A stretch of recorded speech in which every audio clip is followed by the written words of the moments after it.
High বন্ধুরা, আজকে আমি তৈরি করছি হলো আলুর চপ। তো আলুগুলোকে প্রথমে আমি সেদ্ধ করে নিয়েছি, ভালো করে মাখিয়ে নিয়েছি।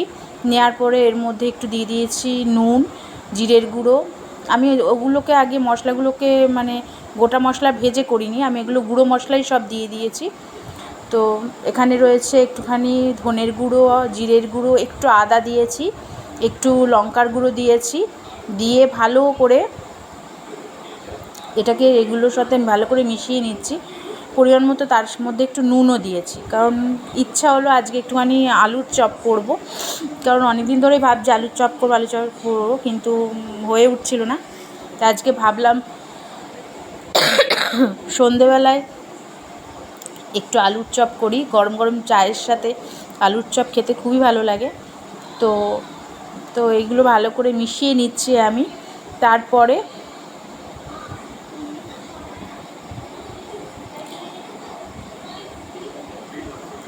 এগুলো ভালো করে মিশিয়ে নেওয়া হয়েছে। আর এতে আরেকটুখানি হলুদ মানে জিরের জিরে না, এটা আদা দিয়ে দিচ্ছি।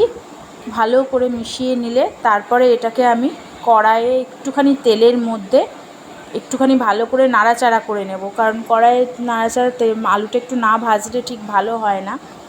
তো এটা আমি কড়াইয়ের মধ্যে এরপরে কড়াইয়ের মধ্যে দিয়ে নাড়াচাড়া করে নেব।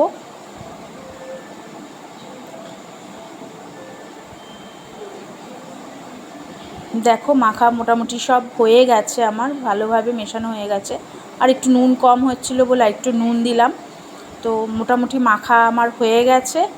আর এটা কড়াইয়ে তেলের মধ্যে দিয়ে একটু ভালো করে নাড়াচাড়া করে নিয়েছি, ভালো করে একটুখানি ভেজে নিয়েছি। এবারে এই আলু চোখাটাকে আমি ভালো করে চ্যাপটা চ্যাপটা করে আকার দিয়ে, আর এদিকে বেসন গুলে নিয়েছি, নিয়ে কড়াইয়ে সাদা তেল দিয়ে দিয়েছি। তেলটা গরম হলে আমি এই আলুগুলোকে আমি বেসনে ডুবিয়ে নিয়ে কড়াইয়ের তেলে ছেড়ে দেবো।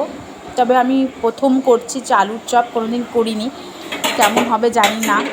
তারপরে এর মধ্যে একটুখানি খাবার সোডা দিলে মুচমুচে হতো, কিন্তু ফুলতেও ভালো। কিন্তু আমার ঘরে আপাতত নেই খাবার সোডা, তাই আমি এমনিই করছি। তো জানি না কেমন হবে, চেষ্টা করেছি আজকে।